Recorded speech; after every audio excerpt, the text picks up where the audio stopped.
Tip number 108 from the book 501 Contractor Tips, employee bonuses.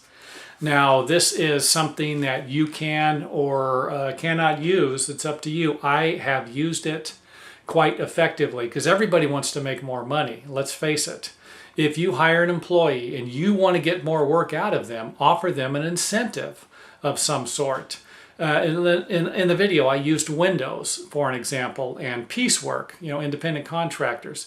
If you have a person who can install a window for $35 each, and you start to get a lot of work and you're getting buried, you might want to raise your prices and then pass this, some of it at least, down to your employees. So if you're getting a little more money, pretty soon you have a lot more work than you can handle. You're going to have to hire other workers. Hey, get your employees together, the ones you currently have, and explain your situation to them and explain that, hey, instead of $35, I'm going to give you $40.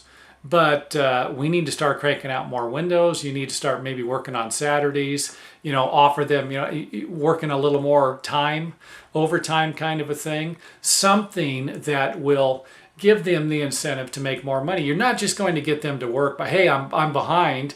I'm going to give you the same amount of money and, I just hope you guys can do more work. This usually doesn't work in this case. So, and again, there are drawbacks to that also. Once you start paying someone a little more money because work is, you got more work than you can handle and you're actually getting more money and you start paying them more money, a lot of times they don't want to go back to what they were making.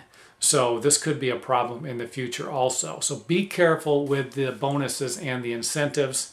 And again, this might just be something that you have a job, you're busy. Let's just say you're booked 2 months out, and pretty soon you see yourself starting to get booked 3 months out, but people they don't want to wait that long. Then you could always set up some type of program with your employees. Hey, if you guys work on Saturdays, I normally pay you $20 an hour, but I think I can pay you $25 or $30 an hour. We get jobs, if you guys can do these jobs on Saturdays, something like that, or after hours, whatever the deal is, because the main thing is that you don't want to just hire a bunch of people that you want to treat as slaves, because this ain't going to last long. Trust me, they're going to go work for another contractor, unless, of course, every contractor in your area treats them horribly.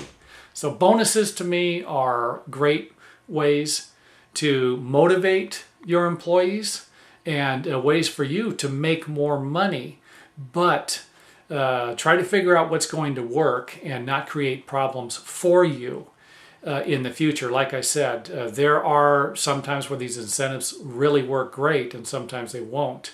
And another thing too is if you can get the employees used to these incentives.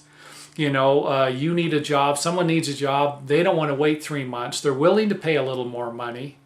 And your employees are like, hey, we're willing, to work on Saturday to make a little more money. The next job that comes up, we want it. We want to be on it. Now you have something that they're used to and something that you can actually use to get jobs done a little sooner and kind of move them up the ladder. Hey, if you guys are willing to pay a little more money, I can work, I'll pass this on to my employees. They'll get the job done on Saturday. You don't have to wait 3 months. So again, it's up to you. This can work great if used correctly.